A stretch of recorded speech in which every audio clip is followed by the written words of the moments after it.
Olá, eu sou Andréia Serpa, professora da Faculdade de Educação da UF, em Niterói. Estou aqui para convidar vocês a me acompanharem numa nova playlist, um trabalho que chama Conversando sobre os Textos, ou Conversa sobre Textos. Para começar esse trabalho, que é um convite à leitura, né, e um convite à reflexão sobre esse texto, nós vamos começar com o texto Alfabetização em Perspectiva Discursiva, a realidade discursiva da sala de aula como eixo do processo de ensino e aprendizagem da escrita. Esse texto é da professora Cecília Goulart, uma professora que é linguista e doutora em letras, professora titular da Faculdade de Educação da FEUF, foi minha professora, tive um grande privilégio de tê-la como minha professora e foi minha colega também na disciplina de alfabetização que eu ministro hoje na UF. Então vamos lá? Vamos conversar sobre esse texto. Professora Cecília começa o texto, abre o texto explicitando os objetivos, né, desse trabalho. Geralmente quando a gente escreve um artigo, um ensaio, a gente diz, olha, nesse texto eu pretendo discutir isso. E ela faz isso nesse texto. Então, os objetivos do texto é, 1. A relevância política de uma proposta de alfabetização na perspectiva discursiva.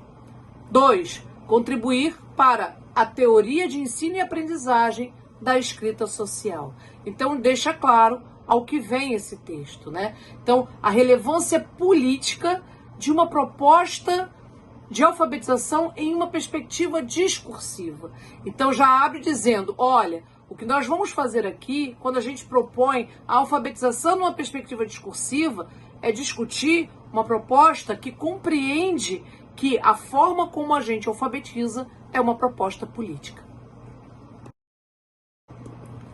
Na perspectiva discursiva, as relações de ensino são compreendidas como relações dialógicas, ou seja, não seguem a ideia, né, de uma transmissão, né? Aquilo que foi tão criticado pelo Paulo Freire como educação bancária. Então, no ensino da língua escrita, assim como em outros ensinos, a gente não transmite um conhecimento pré-existente. É na relação dialógica, quer dizer, na relação entre sujeitos, entre professor e aluno, que as relações de ensino se dão. Então, o ensino e a aprendizagem acontecem numa relação dialógica. Que é isso? As lógicas, dialógica, o nome já diz, duas lógicas. As lógicas que os alunos trazem das suas realidades e a lógica que o professor, como sujeito histórico, social, também traz. E aí, nessas relações dialógicas, nós vamos estabelecendo relações de ensino. O conhecimento da realidade, quer dizer, conhecer a realidade, que não é uma, né, gente? Não existe uma única realidade. Existem diversas realidades, né? Cada sala de aula, cada coletivo de professores, professoras e seus alunos é uma realidade. Se dá num contexto. Então, o conhecimento da realidade é que dá sentido ao conhecimento linguístico. Ou seja, a gente está dizendo aqui, não se pode pensar a língua descolada dessa realidade. E para eu compreender, né, o trabalho com a língua escrita, eu preciso compreender essa realidade. Vamos lá? Em várias partes do texto, isso vai sendo ressaltado. Estudar o processo de alfabetização tomando como eixo a realidade discursiva da sala de aula. O objeto de estudo são os enunciados que se produzem em sala de aula, orais e escritos. Concepção de sujeito em relação com a linguagem, marcados política, histórica e culturalmente. Cada sala de aula é um micro-universo cultural, social, atravessado por todas essas relações econômicas, né, históricas, que nós temos em cada tempo, em cada sala. quando a gente fala de uma educação, de uma alfabetização numa perspectiva discursiva, a gente está falando que na sala de aula se produz essa criança, antes de tudo, ela é um sujeito de linguagem. Ela é um sujeito que já chega na escola carregado, né, de uma linguagem. E de uma língua que está rica em significados, né? Uma língua que ele já exerce como falante e uma língua que já traz nessa linguagem tradições, né, formas, lógicas. Né? Cada forma de falar é uma lógica, é uma forma de pensar. Então, o trabalho com a língua parte desse enunciado, dessa voz desse sujeito, desses textos que já atravessam esse sujeito. Esses textos, na sala de aula, é que serão usados como nosso material para pensar a língua. Então, a gente parte, né? De onde que a gente parte? A gente parte de uma letra aleatória, de um texto aleatório, a gente parte desses enunciados, a gente parte desses discursos que esses sujeitos já carregam, desses discursos que já atravessam esses sujeitos. E esses discursos, então, é que serão o nosso material de reflexão, de análise, para pensarmos a construção da língua escrita. Para Bakhtin, os processos de produção de linguagem são espaços de constituição e transformação dos sujeitos. Com esse sentido, estudamos o aprendizado e o ensino da escrita. Então, o processo de pensar a escrita é um processo de pensar-se, de pensar a sua própria narrativa, de pensar o seu próprio lugar, né, de enunciação, o seu próprio discurso, a sua própria palavra. Quando a gente pensa o nosso próprio discurso, a nossa própria palavra, os sentidos que tem esse discurso e essa palavra dentro do contexto coletivo que nós estamos inseridos, não tem como eu não me transformar. Então, o processo de aquisição da escrita, ele é um processo que vai fazer parte desse processo de aprendizado, de autoconhecimento sobre a língua que se fala, sobre a sua própria expressão, sobre seu próprio pensamento. Então, ele é um processo de produção. Atenção para a palavra produção. Os processos de produção de linguagem e não espaços de reprodução. Reprodução do discurso do outro, reprodução da palavra do outro. Não. A primeira, a gente viu, é um espaço de diálogo, é um espaço, né, onde a gente tem um embate, uma conversa com a lógica do outro, a gente pensa sobre as outras lógicas, sobre os outros discursos, mas também é um espaço onde a gente vai produzindo, nós vamos nos produzindo, sujeito de linguagem, né? Nós nos produzimos como sujeito falantes da língua, e aí nós vamos, pensando esse processo, nos produzir como sujeitos que escrevem essa língua, escritores dessa língua. Então, é um processo de produção e não um processo de reprodução. Ensinar a escrita indo ao encontro das necessidades, desejos e conhecimentos das crianças. O que isso está nos trazendo de reflexão? Primeiro é isso, é entender a criança como um sujeito histórico, social, cultural, um sujeito que já é, um sujeito que não é um vir a ser, não é um sujeito a quem falta a escrita. É um sujeito de linguagem, é um sujeito de desejo, é um sujeito de necessidade. Então, a gente vai ensinar a escrita para esse sujeito, tomando como base, partindo disso tudo que ele já é, e não a falta. Muitos processos de alfabetização partem da falta, da ausência, aquilo que o sujeito não tem. Ele não sabe a vogal, ele não sabe a consoante, ele não sabe a letra maiúscula, ele não sabe a letra cursiva, ele não... Esquece o que ele não sabe. o que ele sabe, o que ele já sabe sobre a escrita, o que ele já sabe sobre a cultura escrita. A gente está falando de alfabetizar crianças que são sujeitos de uma sociedade letrada, de uma sociedade imersa em palavras escritas, né? Tem coisa escrita para todo lado. Então, quais são os conhecimentos que esse sujeito já traz, já possui? O que ele pensa sobre a escrita? Então, nesse processo de produção escrita, né, a gente vai convidando esse sujeito a olhar, né, para esse artefato cultural a que ele tem direito, né, mas pensando quais são os desejos, quais são as necessidades. Muitas vezes a escola, ela trabalha ao contrário, na produção, na verdade, do não desejo. Eu não desejo isso, isso é chato. Copia, cansa a mão, dói, não tem sentido. Um texto absolutamente sem pé nem cabeça. O boi baba na babá, a babá da bife ao bebê. Então, assim, isso não suscita desejo nem necessidade. A gente faz um movimento que é contra-histórico. Quando a humanidade inventa a escrita vai aparecendo e vai se complexificando a partir da necessidade humana, do desejo humano. E os nossos alunos? Quais são as necessidades, os desejos? Qual é a vontade de produzir essa escrita? Sobre o que nós queremos escrever? Então, antes de tudo, a escrita precisa fazer sentido.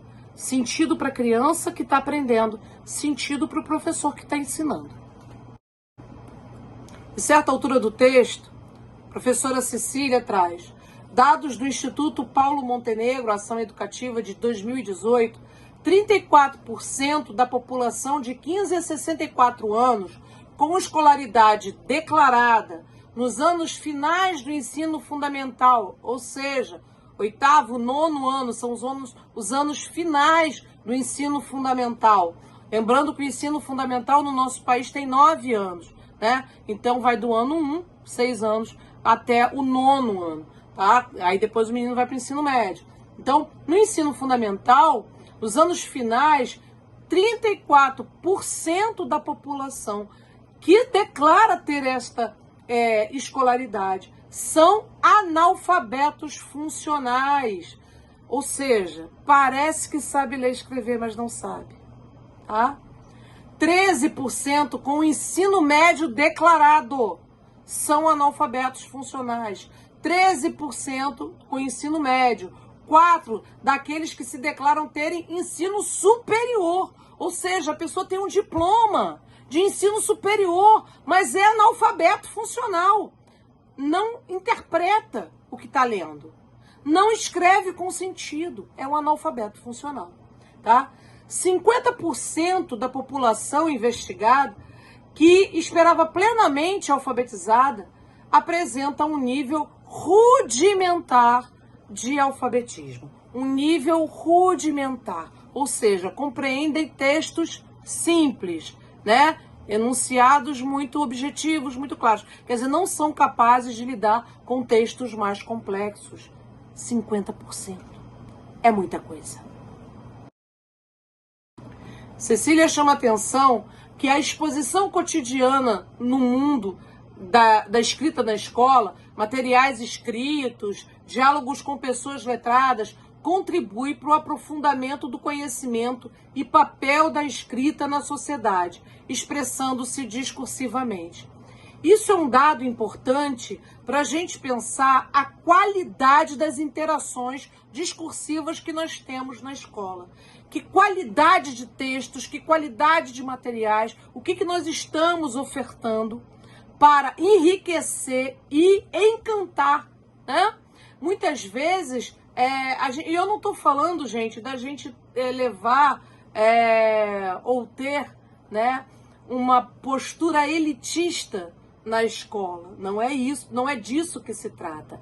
Mas pensar a importância, a relevância de, na escola, nós oferecermos materiais escritos de qualidade, né? Não muita coisa que nós temos no mercado editorial publicada com a desculpa de ser livro, não é livro, muito menos literatura infantil.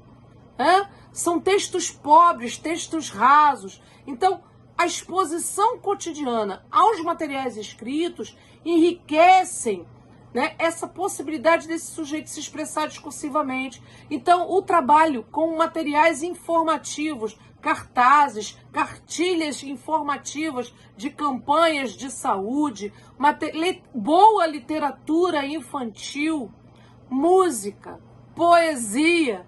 Né? Então, esse universo, ter pessoas letradas, né, falando, né, enriquecendo o vocabulário dessas crianças, enriquecendo esse universo discursivo, ajuda nesse processo dessas crianças irem se expressando cada vez melhor discursivamente. É preciso atenção a esse cotidiano. Nós estamos trabalhando para enriquecer esse cotidiano ou nós empobrecemos esse cotidiano? Né? Como é que estão esses exercícios de diálogo, de conversas, de roda de conversas, de escuta, de debate, né? De interações? Tudo isso enriquece, né? Mediado pela palavra escrita, enriquece esse universo discursivo da criança. No texto são apontadas 3 posturas metodológicas que marcaram e vem marcando as práticas e as opções, as concepções e opções metodológicas da alfabetização no Brasil. No texto, professora Cecília elenca essas 3. Práticas fundamentadas na psicogênese, no construtivismo. Tem vídeo no canal explicando o que é psicogênese e construtivismo. Quem não sabe, assiste. Tá? Fundamentada no sistema alfabético de escrita, na chamada consciência fonológica. Tem vídeo no canal também explicando o que é consciência fonológica. Relações entre fonemas e grafemas, maturidade cognitiva dos sujeitos e a perspectiva discursiva, tá? Que é o que nós vamos trabalhar mais profundamente neste vídeo. Ao lado desses caminhos, a noção de letramento ganha muitos e polêmicos sentidos. Magda Soares, num livrinho chamado Letramento, um tema em 3 gêneros, ela abre o livro com a seguinte fala: vamos discutir palavras, portanto, conceitos. Vamos discutir conceitos, portanto, palavras, né? Então, a discussão da palavra letramento é uma discussão conceitual. Uma discussão conceitual bastante complexa, com vários intelectuais seríssimos tomando essa palavra e ressignificando essa palavra. É uma palavra que já tem, né? O conceito de letramento, ele é um conceito, assim como a palavra alfabetização, ela é um conceito que vai sendo ressignificado. Então, nós precisamos entender, né? Quando falamos de letramento, falamos do que exatamente? Falamos de onde? É comum, por exemplo, hoje, no chão da escola, inclusive, uma inversão. Né? Se usando a palavra letramento em relação a trabalhos absolutamente mecanicistas da escrita. Nada mais contraditório, nada mais fora da casinha do que você chamar a criança cobrindo letrinha ou fazendo folhinha de letramento.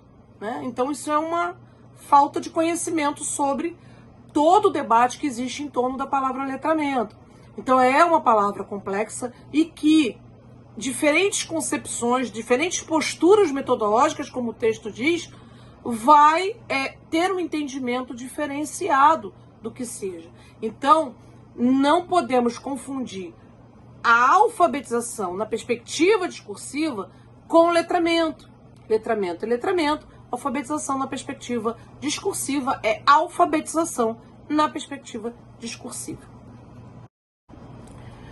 As práticas pedagógicas, em geral, são híbridas. Incluem aspectos que se mostrem necessários e importantes para a aprendizagem das crianças. quem é professora alfabetizadora, quem foi professora alfabetizadora, sabe que nós vamos, né, acumulando experiências e concepções, e geralmente nesse nosso caminhar, quando a gente olha para o aluno, né, a gente vai usando toda essa bagagem, todo esse repertório que a gente vai adquirindo, né, ao longo de anos de experiência e estudo, para alfabetizar essa criança, porque o objetivo é alfabetizá-lo com qualidade. Então, as práticas pedagógicas que nós geralmente encontramos, elas são bastante híbridas, né, no chão da escola. Elas não conseguem ficar aprisionadas num único método ou numa única metodologia.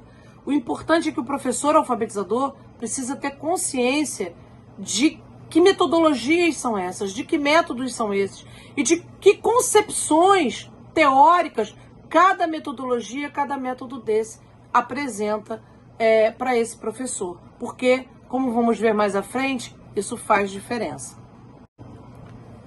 Uma outra coisa muito importante que o texto traz para a nossa reflexão: deslocar o olhar das restrições e impossibilidade para as relações de ensino, para a produção de conhecimento interativo e elaboração conjunta. Então, é um deslocamento, né? Ao invés de eu estar preocupada com o que o meu aluno não tem, não sabe, não consegue, não conhece, e a gente hoje na escola, a gente ainda vive muito esse discurso, né? Ah, mas ele deveria saber, ah, mas ele já deveria chegar, ah, ele já... Quais são as possibilidades? O que essa criança já conhece? O que ele já sabe? O que ele sonha saber? O que ele deseja saber? Quais são as necessidades que esse universo de escrita produz nessa criança? Isso é mais importante do professor saber. Tá? Então é nessa interação com a criança, nessa relação dialógica que eu estabeleço com essa criança, que eu vou ter a possibilidade de saber que sentido tem a escrita na vida dessa criança. Como eu falei há pouquinho, métodos de ensino fazem grande diferença na constituição de subjetividade, já que neles se estabelecem relações de poder. Gente, vamos ler de novo? Presta atenção. Os métodos de ensino fazem grande diferença na constituição das subjetividades, já que neles se estabelecem relações de poder. Eu quero formar um aluno autor e leitor, porque é diferente de você ter o objetivo de ensinar o menino a juntar letra, né? E ler palavras simples, sílabas simples. É diferente de quando você tem o objetivo de formar o autor e leitor. É diferente de quando eu compreendo o meu aluno como uma tábula rasa, como um quadro em branco, como, ele é zerado. Já ouviram essa expressão? Eu já. Professora dizendo que o aluno é zerado.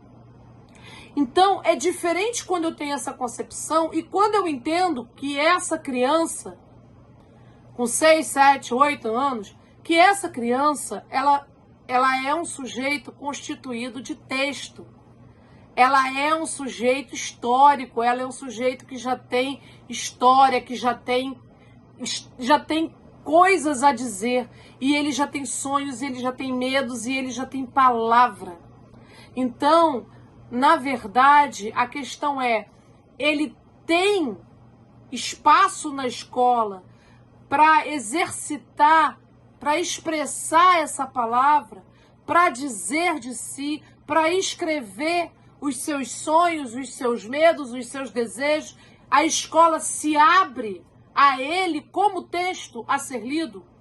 Existe espaço na escola para compreender essa criança como um sujeito de discurso, um sujeito que tem palavra, que tem o que dizer e precisa ser ouvido, e que nesse ser ouvido, né, nesse ser respeitado, ser convidado, né, dele ir construindo a sua subjetividade, a sua identidade, como sujeito de direito à palavra, isso faz toda a diferença na forma como esse sujeito se porta no mundo, como ele se entende para o mundo.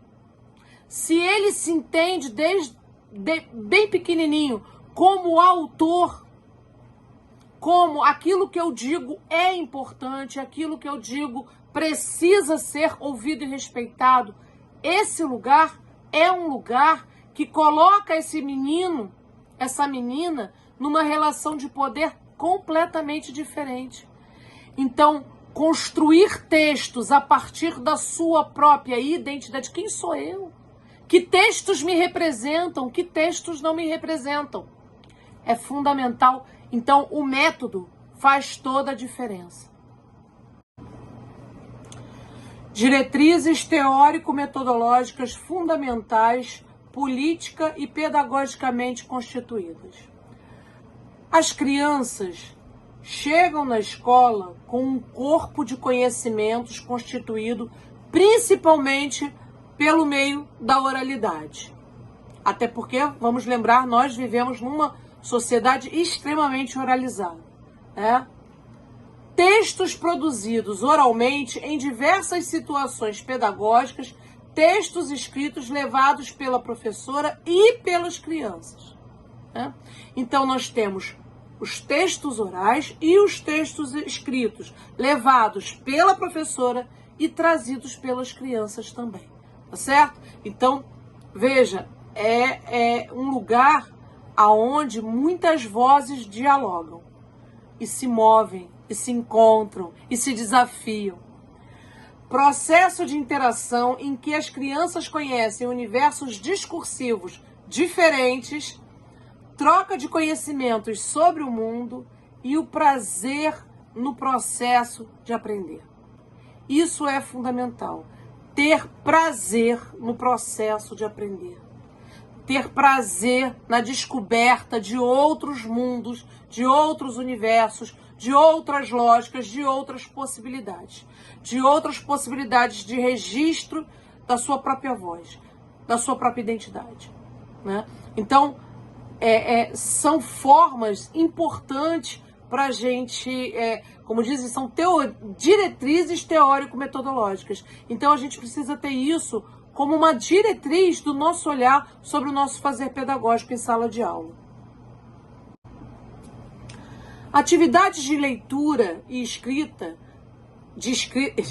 a leitura e escrita se tornam necessárias, desejo de ter acesso e usar outra forma de linguagem para participar do mundo.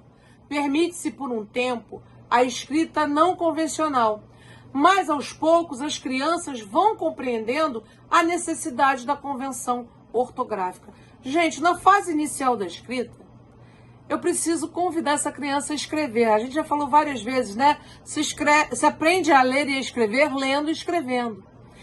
Mas essa leitura escrita não é uma leitura escrita qualquer, é uma leitura escrita para o outro, para um leitor real. E esse leitor real, ele precisa que eu escreva dentro de uma convenção. Para quê?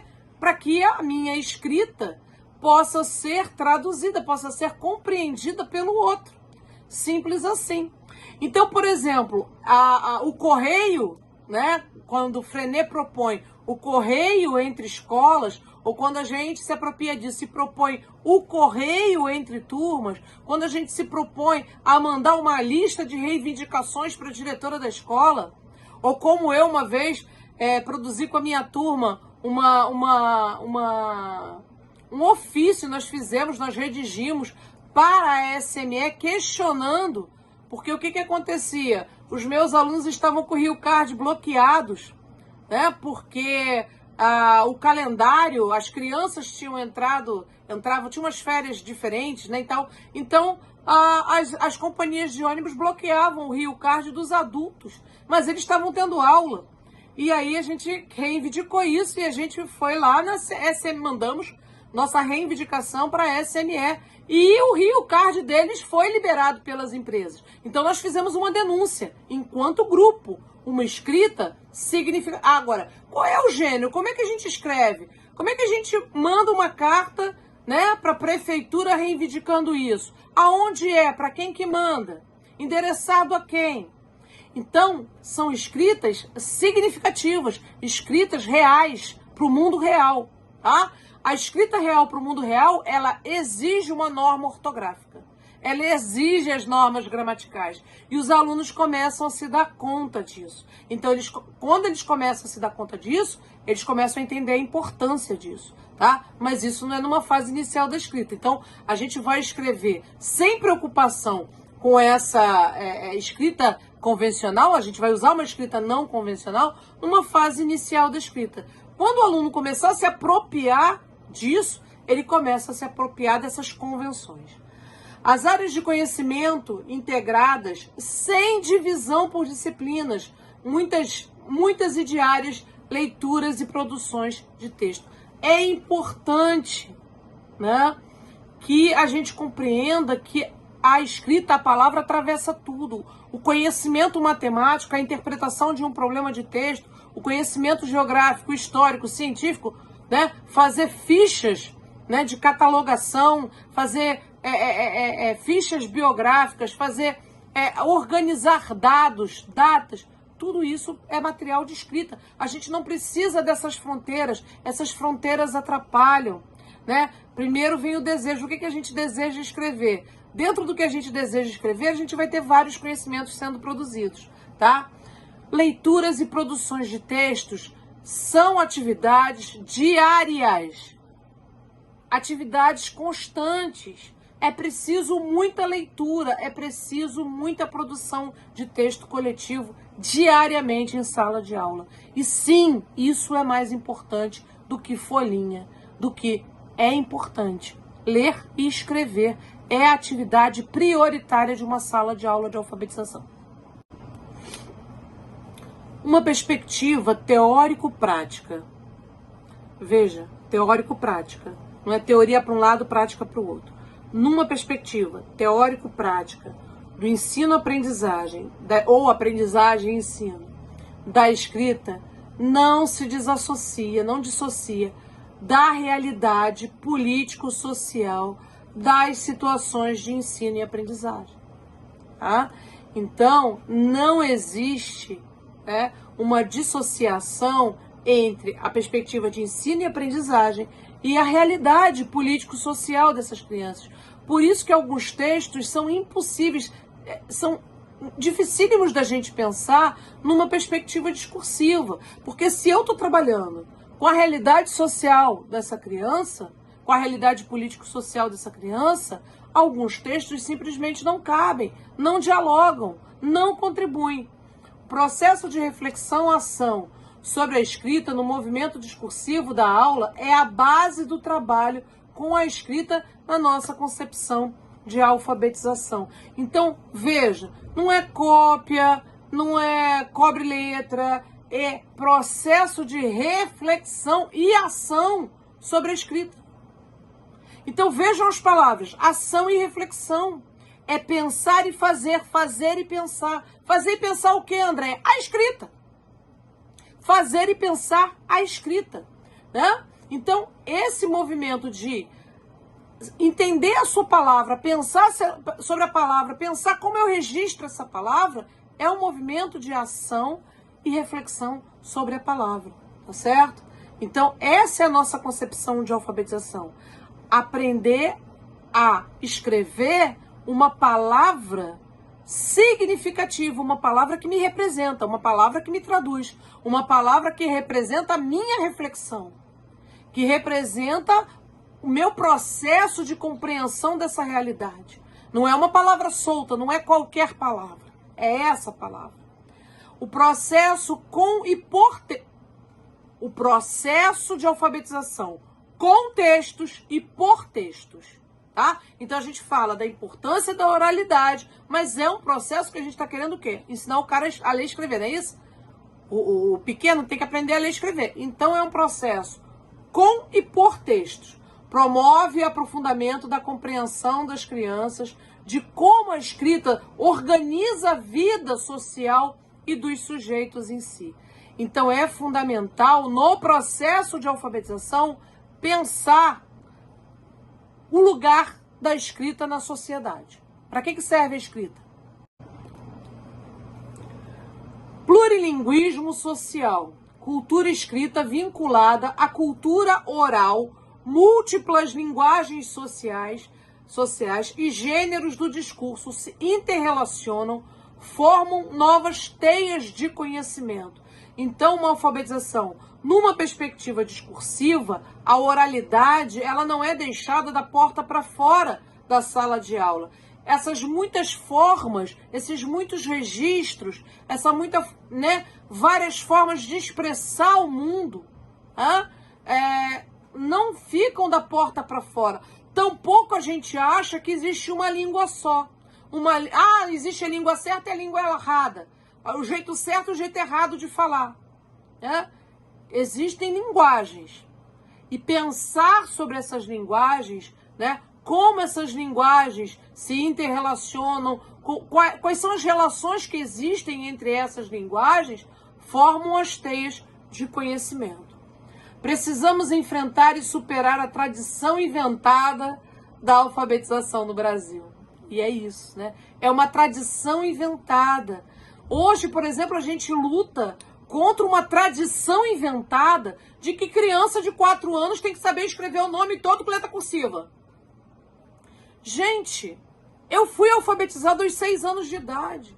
Com 4 anos de idade, eu estava fazendo massinha, picotando papel, arrumando motim contra a professora no Jardim da Infância. Eu não estava trabalhando letrinha. Mas eu tinha, claro, historinha. Me contavam histórias. É verdade. E não teve problema nenhum. Sabe por quê? Porque, na verdade, não se trata disso. Agora, é uma tradição inventada, Então, nós temos umas tradições inventadas e a escola, ela se engessa nesse lugar como se isso fosse a luz, o caminho, a verdade e a vida. E aí você pergunta assim, mas você tirou isso de onde? Não, mas todo mundo sabe. Quem é o todo mundo? Cadê a referência? Eu nunca vi assim, mundo, ponto, todo. Nunca vi esse texto. Então, assim, qual é essa referência para pensar a alfabetização? Quais são as nossas referências, os nossos referenciais para pensar a alfabetização? Vamos tomar bastante cuidado com o lugar do senso comum sobre o trabalho de alfabetização, o trabalho de ensinar a ler e escrever. Tem muita coisa produzida, tem muitos teóricos, tem sim divergências de concepções, A divergência entre termo letramento e alfabetização, a divergência sobre a compreensão do que é alfabetização, do que é letramento. Nós temos muitas divergências, Mas nós temos aí no chão da escola realmente muitas tradições inventadas que nós precisamos pensar e olhar com muito cuidado sobre elas, Tem sido difícil no Brasil ultrapassar não somente o babebibobu, mas as concepções de sujeitos que usa o sujeito de gramática que a engessam, que povoam propostas de alfabetização.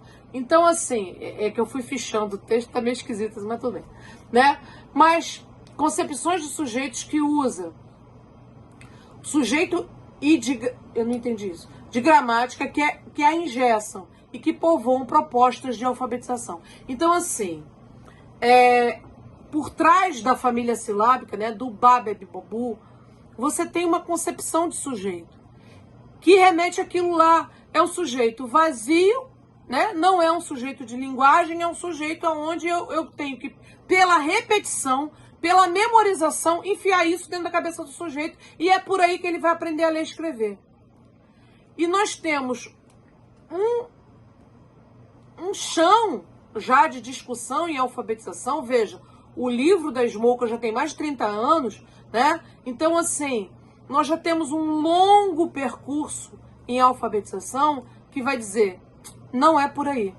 Não é por aí, e a gente tem os dados, A Cecília traz no texto os dados, 50% da população que teoricamente estaria alfabetizada não está.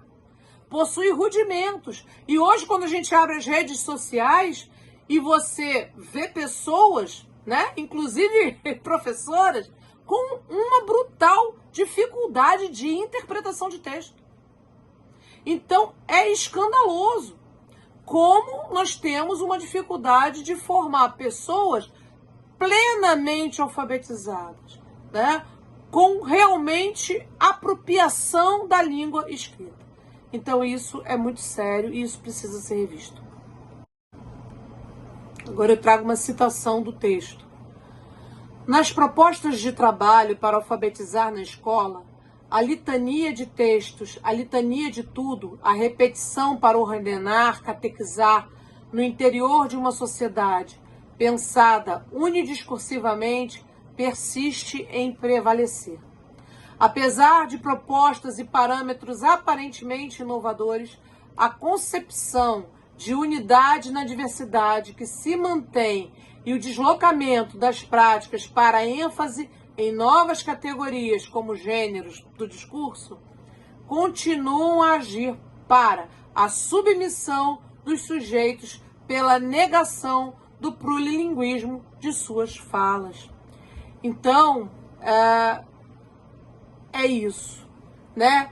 A repetição, a necessidade de ordenar, de catequizar, a necessidade de subordinar esse sujeito a uma única língua, a necessidade de apagar a identidade linguística desse sujeito e não dialogar com ela, né?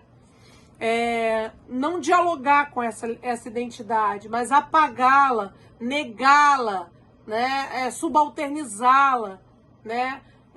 Isso ainda é recorrente na nossa escola, né? Ainda são práticas recorrentes nesse processo, não só de alfabetização, mas de toda uma escolarização desses sujeitos. E aí esse sujeito chega no ensino superior e ele não se sente autorizado a escrever, ele não se sente autorizado a pensar, ele não se sente autorizado a falar, ele foi sendo, né, de certa forma, tirado desse lugar de sujeito da palavra, né? De tanto ser massacrado pela palavra do outro, né? Desqualificado enquanto sujeito de palavra, ele vai deixando de acreditar nisso, ele vai deixando de acreditar que ele tem direito de dizer, que ele tem o direito de dizer-se, né? E como sujeito com direito de dizer-se e complexificando o seu próprio discurso, e pensando o seu próprio discurso, e aprimorando o seu próprio discurso. Porque é isso que a escola pode contribuir com esse sujeito.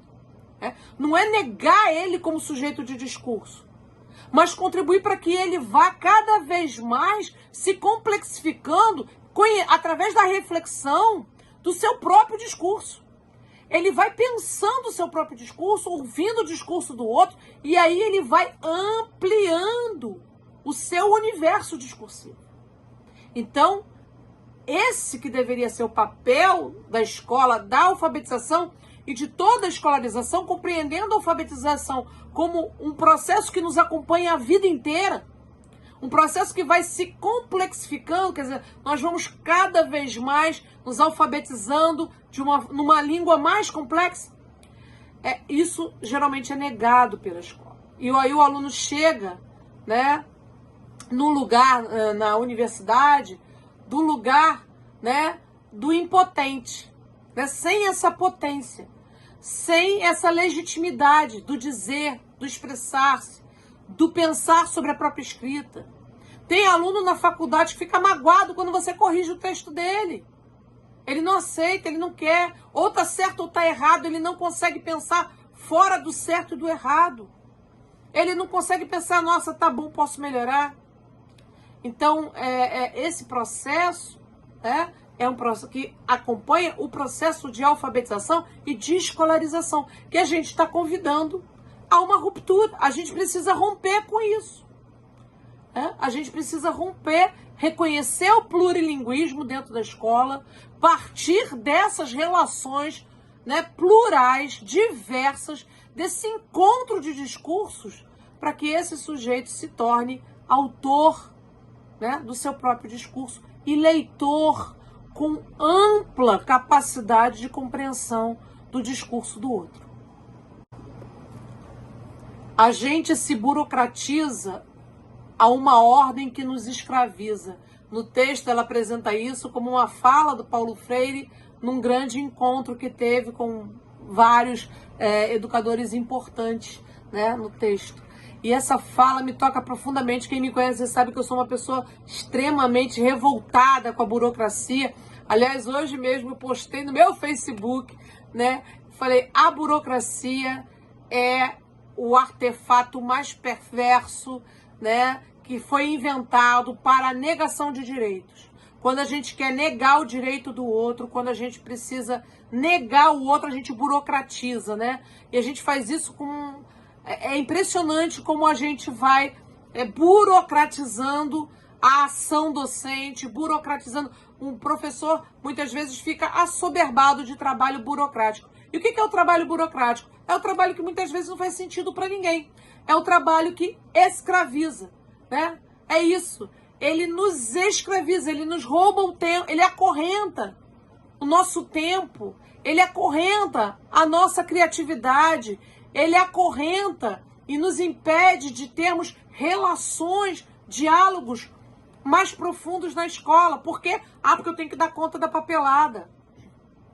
A escola produz papel demais e conhecimento de menos. A gente precisa inverter essa ordem. A gente precisa produzir menos papel e mais conhecimento, né? Então essa fala do Freire me toca profundamente, porque eu sou uma pessoa extremamente antiburocrática. Eu odeio burocracia. Eu acho que a burocracia ela é uma forma perversa de nos escravizar e de negar direitos, né? Quantos direitos são perdidos, né? A gente nega direitos porque tem toda uma papelada, porque tem tanta coisa que a gente acaba negando o direito, sobretudo o direito ao conhecimento, né?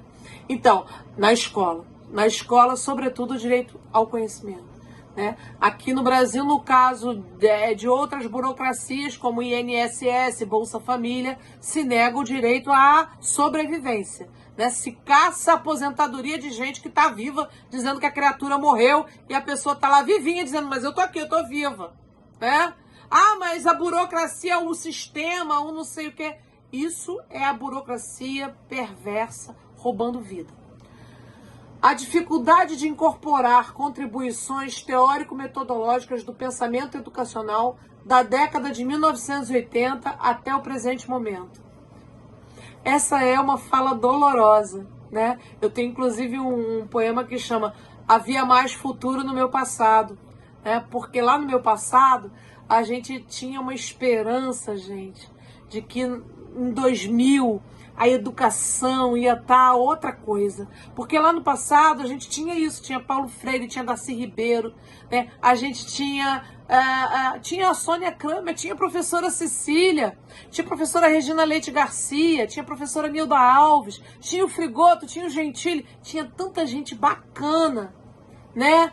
Mostrando caminhos não necessariamente os mesmos, mas caminhos, possibilidades e vontade de mudar, vontade de fazer, fé na escola, fé na vida, fé no homem, fé no que virá, né? O esperançar estava muito mais forte na gente quando eu era mocinha. Isso lá, se vão lá, 30, mais de 30 anos também. Então, é um pouco cansado. Eu entendo que a história, em termos de história, 30 anos é pouco. Mas mesmo assim não deixa de doer a gente pensar tanto conhecimento que a gente já acumulou, tanto que já foi produzido, né? Da década, nesses últimos 40 anos, de 1980 para cá, para a gente hoje abrir as redes sociais e encontrar professoras querendo planejamento pronto, baixar a atividade pronta, apostilados prontos e até relatório de criança pronto. É uma tristeza que dá, né, esse lugar. Gente ainda hoje defendendo métodos completamente mecanicistas que assujeitam, né, essa criança que não permitem que essa criança se desenvolva discursivamente como autor e leitor. Então, isso dá uma tristeza, um pouquinho, só um pouquinho, mas dá. Há um objetivo diferente, uma assimetria mesmo, entre o trabalho do estudioso de línguas e o da criança que está em processo de aprender a escrita. Embora ambos analisem a língua, seus modos de olhar para o objeto de estudos são diferentes. É óbvio, né, gente? O estudioso da língua, ele olha para a língua de um lugar completamente diferente que uma criança olha para a língua. Então, se é importante para mim como professora estudar, a professora Cecília é linguista, doutora em letras, mas ela compreende que se é importante para nós, docentes, estudarmos a língua, compreendermos os processos, né, as facetas linguísticas, socioculturais, compreendermos as consciências metalinguísticas, a consciência pragmática, morfológica, analítica, sintética. Se é importante compreender tudo isso, para nós é importante. Mas a criança, né, ela tem os seus próprios processos. Para a criança, e aí também é importante para nós, além de estudarmos tudo isso que diz respeito à língua, estudarmos a infância. O que é uma criança? Como é que uma criança aprende? Então, eu não posso esperar que a criança tenha a compreensão que eu tenho da forma como eu entendo a língua. A criança tem meios e formas próprias. Por isso é importante eu estudar, sim, a língua, estudar, né, a língua, a nossa língua, como é que ela se organiza, né? Mas, sobretudo, para nós que somos professores, né, das infâncias, eu preciso compreender a criança. Então eu tenho que estudar a língua, mas eu preciso compreender o sujeito do discurso, tá? Esse sujeito também eu preciso me aprofundar bastante no estudo dele. Refletir sobre o conhecimento a ser ensinado e definir propostas produtivas, atividades interessantes para que as crianças, jovens e adultos aprendam a escrita, se alfabetizem com sentido vivo, histórico, político. Veja, tem gente hoje, no mundo de hoje, a palavra política, ela ganhou um sentido tão pejorativo que parece até pecado quando a gente fala em política, né? Tem até projeto, escolas, né? Escola sempre... Gente, a ação pedagógica, ela é uma ação política. O ser humano é um animal, né? O ser humano é um animal político, gente. Nós vivemos, né, em diálogo. Nós vivemos nessa negociação com o outro. Isso é político, né? Ter uma concepção de mundo, do que é uma pessoa, de como uma pessoa aprende, de como o mundo deve se organizar, é uma concepção política. Então aqui nós estamos discutindo, né, como esse conhecimento, né, precisa ser, o conhecimento sobre a escrita, precisa ser produzido tendo um sentido vivo, histórico, político. Tá? Então eu preciso de atividades que sejam propostas produtivas e não reprodutivas, criadoras e não recriadoras. Eu preciso de crianças que parem de copiar o que já existem. André, mas a língua já não existe? A norma já não existe? Sim, mas o sujeito, no momento da produção da escrita, ele produz um texto que é inédito. É a história inédita. É o pensamento inédito. Porque só aquela criança, só aquela turma com aquela professora produz esse texto. Produz essa ideia. Produz esse conhecimento coletivamente. Tá? Então, a proposta precisa ser produtiva. É a produção do conhecimento. Tá? Atividades interessantes. Interessante significa diferente de entediante. Né? Então, gente, pelo amor de Deus, vamos parar de ser chato. Né? Vamos parar de ser chato. Sabe? Então a escola precisa muito urgente sair desse lugar, né? E veja, é chato para criança, é chato pra gente, né? É tão chato pra gente que hoje faz até meme, né?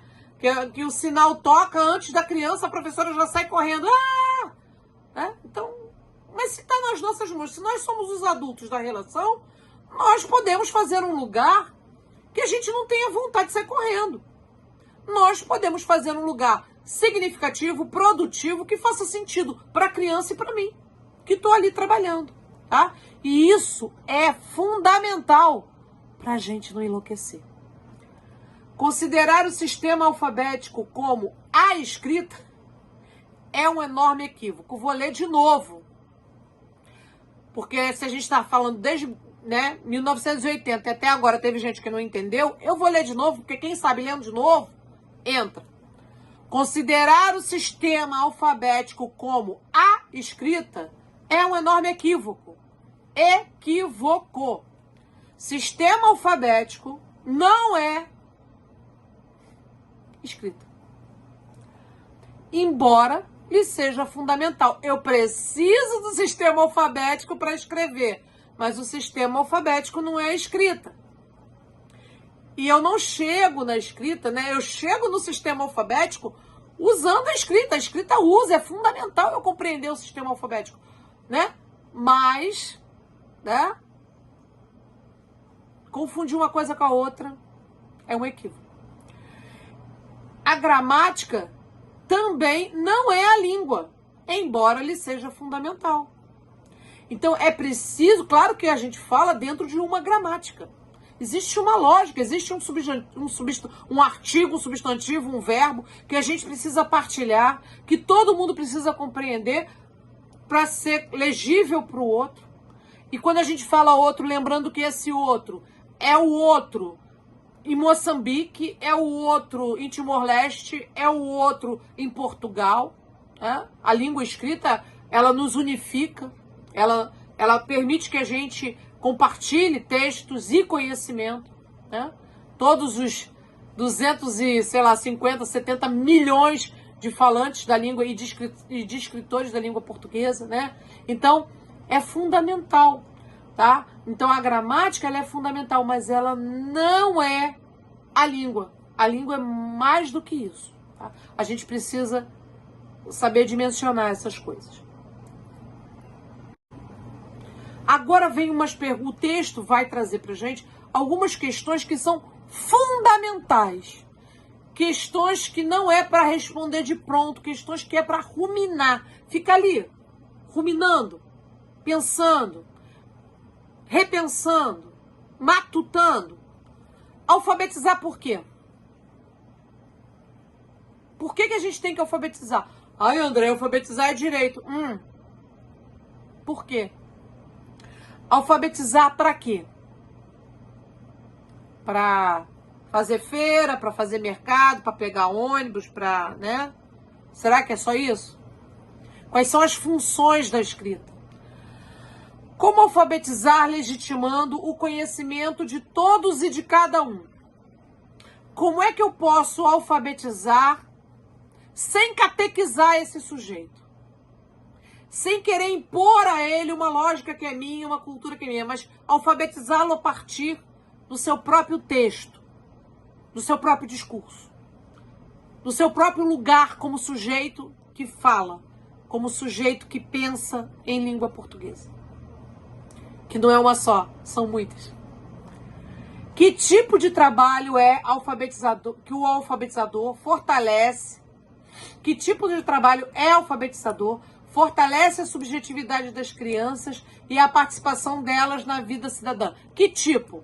Qual é o tipo de trabalho alfabetizador que eu posso fazer que vai fortalecer essa subjetividade das crianças? Qual é o tipo de trabalho que não fortalece? Será que eu, como professora, eu consigo olhar para o meu planejamento, eu olho para o que eu propus e penso, isso fortalece essa subjetividade dessa criança como autora, como cidadã, essa daqui assujeita essa criança, despotencializa. Eu tenho que, como professor, olhar e saber, isso faz isso, isso faz isso. E isso, veja, Isso é uma escolha política. Escolher um caminho ou outro é uma escolha política. Escolher fazer um trabalho que forme para a cidadania, para a autoria, para a legitimidade, para a formação de uma subjetividade plena, consciente, que se sente que tem o direito, mas tem consciência desse direito, ou sujeito, né, temeroso, que tem medo da folha em branco, que acha que só o outro é capaz de escrever a crônica, a poesia, o verso, que só o outro é sujeito de linguagem e eu não. Eu quero copiar do quadro, eu quero preencher a lacuna, eu quero ficar aqui confortável nesse meu lugarzinho de copista, que não é confortável, tá? Porque é empobrecedor. Então, fazer essa escolha é uma escolha política. Então, o método faz diferença. Cada planejamento faz diferença. A relação que eu estabeleço com o meu aluno na mediação que eu faço dele com a palavra escrita faz diferença. Até porque, vamos lembrar, né, gente? Eu sou referência dentro de uma sala de aula para essa criança. Eu sou o sujeito de linguagem que, em relação à escrita, está mais amadurecido. Então, a minha obrigação é apresentar esse universo. Eu tenho a meta de que ele se alfabetize. Se alfabetize como? Se alfabetize para quê? Que criança é essa que eu estou alfabetizando? De que forma? Tá? O que sabem os alunos em processo de alfabetização? Em que práticas de linguagem os alunos aprendem sobre o mundo da escrita? De que forma? Que escrita conhecem por meio dessas práticas? Vou ler de novo. Que escrita conhecem por meio dessas práticas? A escrita que eu ofereço aos meus alunos, o tatu taca terra na toca, não leva essa criança a se formar com proficiência como um leitor e escritor da língua portuguesa. Eu estou falando do tatu tá na toca no início, na criança na fase inicial da leitura e da escrita, e de todos os outros textos que vão ficando um pouco mais complexos, mas seguindo essa mesma lógica. São textos frágeis, são textos pobres. A escola precisa, urgente, se abrir para a complexidade do mundo, para esse plurilinguismo do mundo. E vejam, a gente precisa parar de subestimar as nossas crianças. Elas são capazes de lidar com esses textos. O conceito de alfabetização da Unesco, em 1980, salienta a perspectiva de que a aprendizagem da leitura e escrita deva, vou ler de novo a data, 1980, vincular-se ao máximo possível a realidades concretas, quer dizer, a leitura e escrita precisa se vincular a realidades concretas, sejam de ordem cotidianas, técnicas, econômicas, políticas, culturais dos alfabetizandos. Então, eu estou falando de uma alfabetização que desde a década de 80, a gente está tentando dizer, deixa a vida entrar na escola. Qual vida? A vida que o seu aluno traz na bagagem dele. Na bagagem social, cultural, linguística, nas práticas cotidianas de linguagem que ele tem. São iguais no Brasil inteiro? Não são iguais nem aqui no Rio e em regiões diferentes. Não são iguais quando a gente atravessa a ponte. Então, deixa a realidade entrar na sua sala de aula. Para de querer inventar uma escola que não dialoga com essa realidade. Ah, porque tem que ser simples. Não, não tem. Sabe o que é simples? Aquilo que faz sentido para o seu aluno. Sabe qual é uma palavra fácil de aprender? A palavra que está na minha vida. A palavra que faz parte do meu cotidiano. Então, se eu me chamo Wellington, eu nunca vou aprender a escrever meu nome no primeiro ano, porque, né? Meu Deus do céu. Então, eu preciso permitir que a vida entre na sala de aula. E que seja essa vida que vem na bagagem desse aluno, bagagem histórica, cultural, social, que ele traz com ele, que sejam os textos, eu brinco dizendo que seja a minha cartilha, que o meu aluno seja a minha cartilha, que saiam deles, que partam deles os textos que a gente vai usar, criar, problematizar, que partam deles. As concepções lineares e instrumentais de alfabetização submetem o sujeito e tudo o que ele sabe e é, tudo o que ele se pergunta, por um método que obscurece o sentido e a função social da escrita. Então agora a gente está problematizando aquela pergunta: para que a gente aprende a ler e escrever mesmo? A escola, ela tem uma... E aí quando eu falo escola, gente, me perdoe.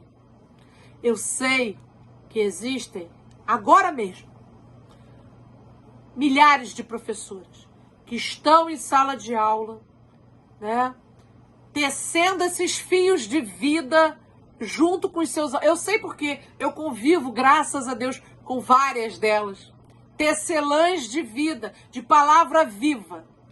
Tecelãs de histórias vivas, que trabalham com sujeitos vivos, né? Então, eu sei que existem. Eu sei que existem essas professoras, eu sei que existem essas escolas. Mas também sabemos que, né, e o texto denuncia, de certa forma, né, estamos desde de 1980, isso para ser generosa, porque tem coisas mais, né, quando a gente vai lá na história da alfabetização, tem vídeo no canal sobre a história da alfabetização, a gente vê que algumas ideias são ainda mais antigas, né, e elas ainda não conseguiram chegar no século XXI, né, isso é triste. Então, assim, qual é a função social da escrita? A escola costuma trabalhar a alfabetização na função escolar da escrita e não consegue ampliar para a função social da escrita. A gente não aprende a ler e escrever para a escola, para os textos da escola, para fazer dever na escola, para fazer prova na escola, para copiar o quadro da escola. A gente não aprende a ler e escrever para isso. Isso é pouco. Isso é chato. A gente aprende a escrever para ser leitor e autor no mundo real. Agora, a escola fecha a porta e não deixa o mundo real entrar. Aí eu não me torno um leitor e autor real. Eu me torno um autor-leitor. Aliás, eu não me torno um autor-leitor. Eu me torno um ledor e um copista dentro da escola. E aí, quando eu chego lá, eu tenho 9 anos de escolaridade, mas sou um analfabeto funcional. Porque foi isso que a pesquisa mostrou. É isso. É sobre. De tecnologia utilizada para transcrever uma língua falada, a escrita, no processo histórico, vai se complexificando, superando em muito o sentido de código e de notação que a empobrecem. Até botei aí, porque eu toda vez que leio o texto desse povo de letras, eu tenho que fazer ali um Google Tradutor, né, gente? Notação, ação de indicar, de representar por sinais convencionados. Então, letra, né, gente? Estamos falando de letra. Mas, enfim. Sim, a escrita nasce, né? Ela tem um processo, gente. Processo até recente, tem 5.000 anos a escrita, né? Tem aí a história da escrita também, para quem quiser assistir a história da escrita, né? Você tem um processo histórico que vai se complexificando, porque a linguagem humana, como todos os outros conhecimentos humanos, foi se complexificando. Foi se complexificando. Então, a tecnologia usada para transcrever uma língua falada, né? Ela não se reduz à notação. Ela não é uma notação de um código. Até a Magda discute isso, né? A Emília Ferreiro discute isso, né?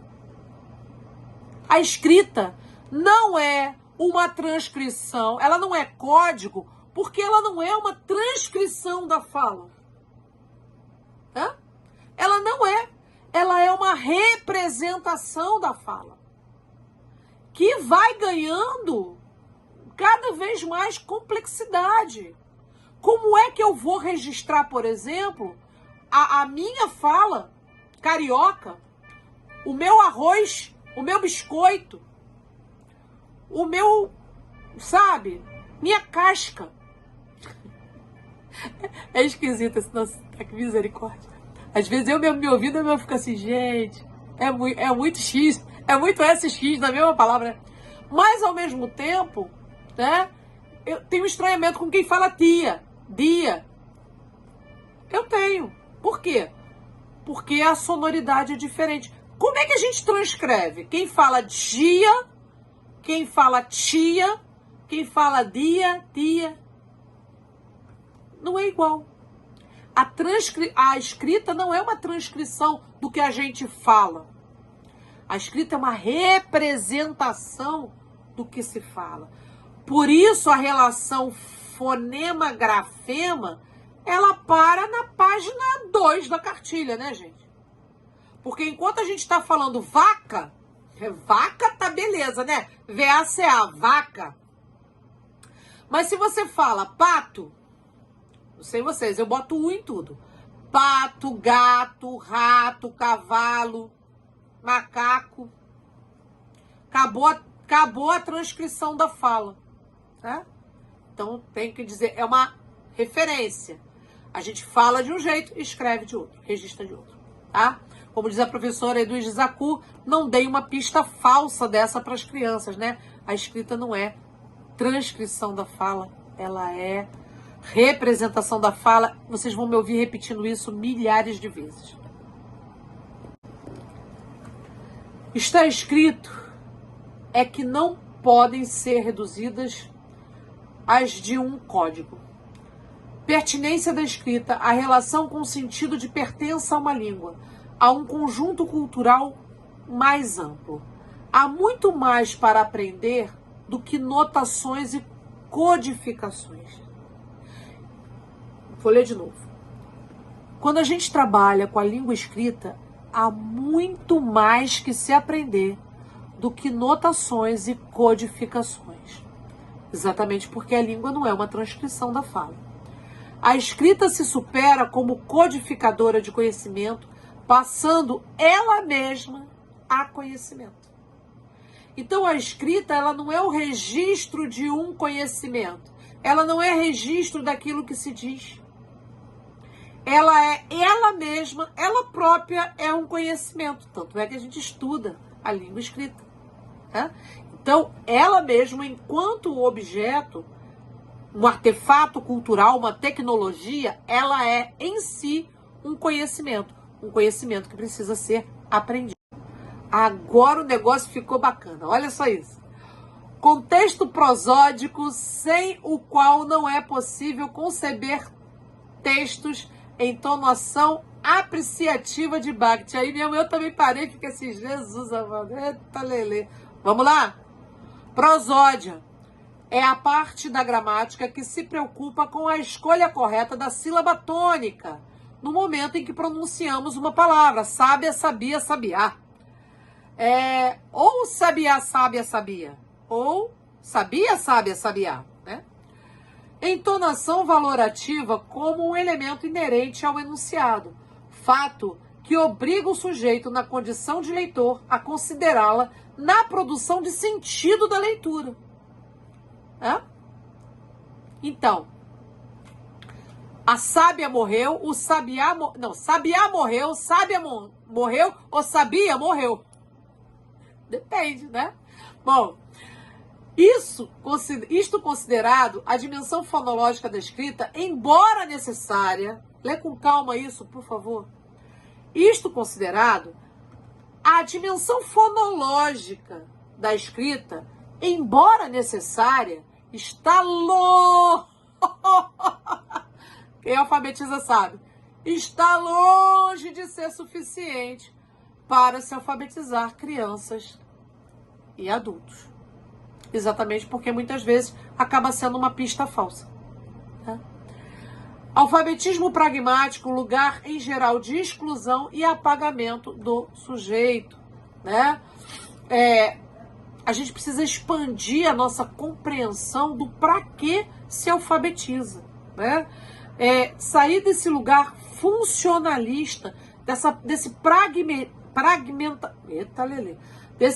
pragmatismo, para ampliar, senão a gente acaba produzindo uma alfabetização que não inclui, ao contrário, exclui esse sujeito. Né? Por quê? Porque é uma alfabetização rasa, é uma alfabetização elementar. Tá? E aí entra a pergunta, né? Para que alfabetizamos nossos alunos? Aprender a ler e escrever? Por quê? Para quê? Metodologia do trabalho alfabetizador tem como eixo a vida das crianças e a realidade social consideradas discursivamente. Mas não só. O texto se destaca por seu caráter semiótico e ideológico, relacionado aos muitos sentidos da vida social. Um texto estabelece relações dialógicas com outros textos, sejam históricas, culturais, políticas e outras.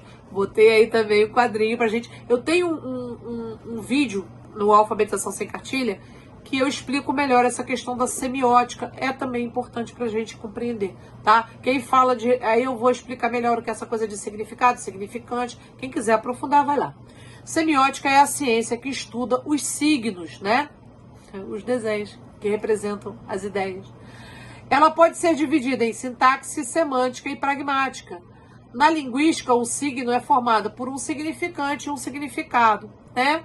Então, a imagem que o representa e a ideia que está sendo representada por esse signo, tá certo? Então, quem quiser saber mais, vai lá, vai com calma que eu não vou explicar isso agora não.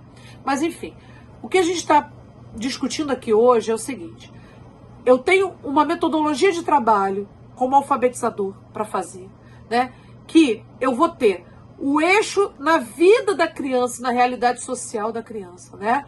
Consideradas discursivamente, quer dizer, a vida e a criança sendo consideradas no seu aspecto discursivo, sendo considerada como texto.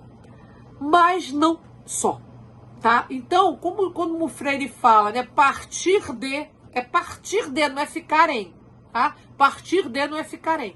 Então, e como a gente fala em dialogismo, eu vou partir do eixo da vida dessa criança, da realidade social dessa criança, mas eu não vou me deter a isso, né? Isso é o ponto de partida.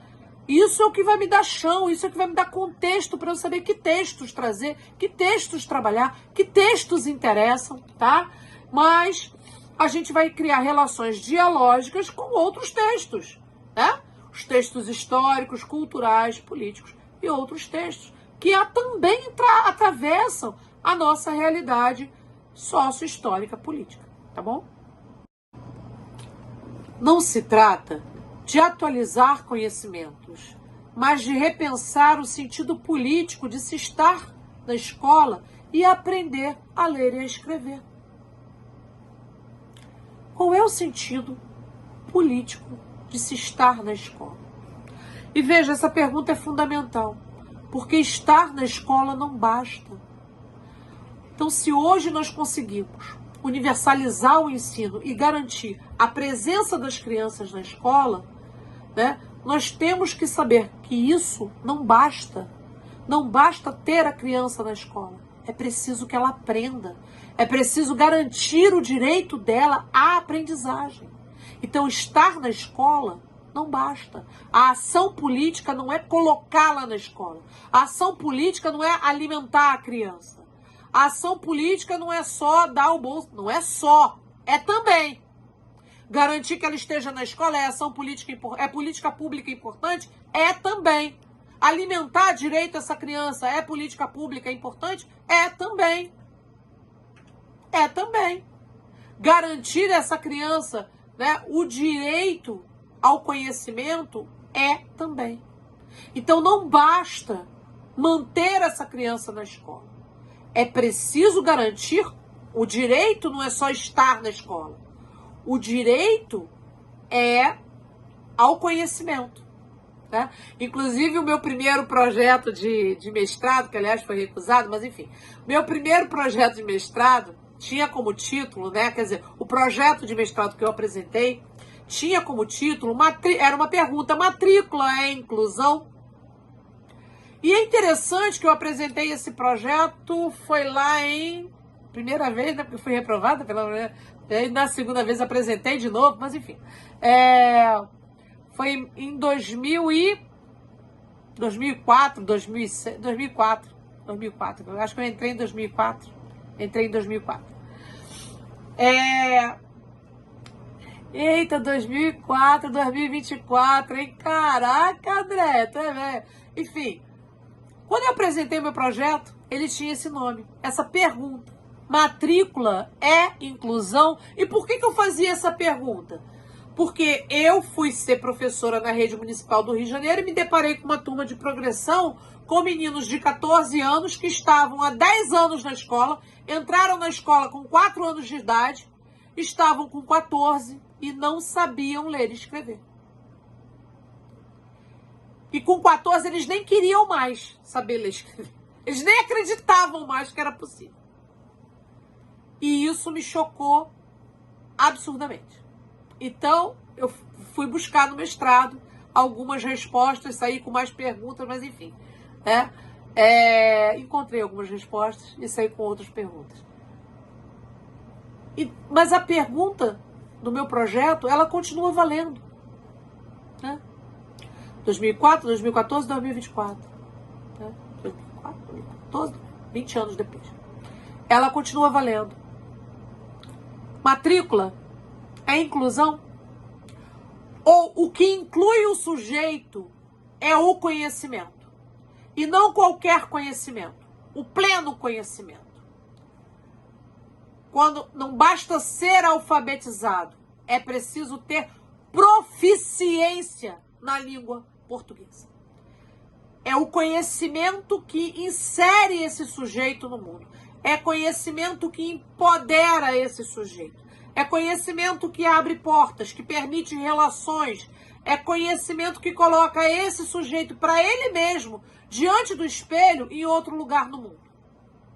E aí, para os outros, em outro lugar no mundo. Então, o que inclui não é estar na escola. O que inclui não é o livro, o caderno, o tipo de letra. Nada disso garante a inclusão desse sujeito. Nada disso garante a inclusão desse sujeito. Vou repetir. O que vai garantir a inclusão desse sujeito é o conhecimento. O conhecimento real, o conhecimento pleno. O conhecimento que esse sujeito tenha autonomia de leitura e de escrita. Então é um pouquinho mais complexo. É um pouquinho... É querer mais. E eu quero muito mais. Tá? Então não se trata de atualizar conhecimentos, mas de repensar o sentido político de se estar na escola e de se aprender a ler e escrever. A construção individual de conhecimento, lembrando que esse conhecimento específico, todo conhecimento, tá, minha gente? Mas o conhecimento específico da leitura e da escrita é poder. Numa sociedade letrada, conhecimento, quanto mais conhecimento de leitura e escrita se tenha, mais poder se tem. Tá? A construção, poder nesse sentido político da vida social, do nosso dia a dia, tá? Do nosso cotidiano. A construção individual de conhecimentos se funda na construção coletiva, mas segue por caminhos singulares. Tá? Então a gente constrói conhecimento coletivamente, mas cada um vai fazer o seu próprio percurso. O trabalho alfabetizador, tradicionalmente, né, que a gente vê em várias redes, em muitas escolas, enfim, muitas salas de aula, infelizmente, não queria ver, realizado nas classes de alfabetização, ao simplificar um modo de ensinar, desvinculado das práticas de escrita do movimento histórico e cultural em que são geradas, escamoteia a complexidade da atividade de produção de textos escritos. Além disso, subestima a capacidade cognitiva das crianças.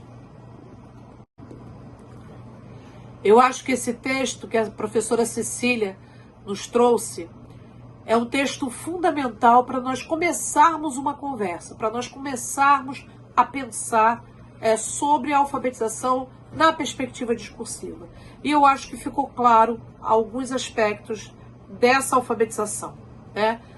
A importância de termos essa criança como sujeito na nossa sala de aula e não como um depositório de informações. A importância da gente pensar essa criança como uma criança produtora de texto, né, que traz consigo a sua história, né, que já traz uma série de conhecimentos sobre a escrita que podem estar sendo potencializados dentro dessa sala de aula no trabalho coletivo, né? A necessidade da gente compreender a alfabetização descolada de determinados sensos comuns, do que a Cecília chama de tradições inventadas, como a gente precisa vencer isso. Nós já vencemos isso teoricamente há muito tempo, mas na prática, no cotidiano, não chega, né? E só quem pode fazer chegar somos nós, né? E só quem pode fazer chegar somos nós. Então nós temos que pegar essa teoria, compreender essa teoria, saber como é que ela pode se mover. E aí aquilo que eu falei, é na hora que eu vou fazer o meu planejamento, na hora que eu vou pensar aquelas atividades, eu tenho que ter algumas perguntas na minha cabeça. Eu tenho que ter o grilinho falante aqui. Para que você vai fazer isso? Qual é o seu objetivo mesmo? O que você está ensinando para essa criança? O que você está permitindo essa criança aprender? Você está permitindo essa criança ser o sujeito do discurso, elaborar o seu próprio discurso, trazer os seus textos? A vida entra na sua sala ou você fecha a porta e a vida fica lá fora? Então a gente tem o texto traz algumas perguntas que eu acho que a gente tem que se manter, nem que você bote na capa do seu planejamento. Bota essas perguntas lá e toda vez que você sentar para planejar, você olha para essas perguntas, olha para o seu trabalho e se pergunta: que professor alfabetizador eu sou? Que professor alfabetizador eu quero ser? E coloca isso como meta para você, né? Vamos pensar, refletir, sem culpa, sem, ai meu Deus, eu faço tudo errado. Não é nada disso. Não é nada disso. É como esse saber pode dialogar com aquilo que você já sabe. E você com certeza já sabe muita coisa. Então, assim como a criança, você também é sujeito de texto, também é sujeito de história, também é sujeito de conhecimento. Mas às vezes esses conhecimentos são engolidos pela burocracia. Liberte-se. Não se deixe escravizar pela burocracia.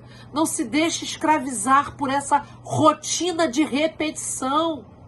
Encontre em você mesmo o seu lugar como autora e produtora do seu fazer docente. É isso que a gente precisa para estar nessa relação dialógica com essa criança, como produtores de conhecimento sobre a escrita. Espero que vocês tenham gostado. Um abraço, se inscrevam no canal, ativem o sininho e até a próxima reflexão, conversa sobre o texto.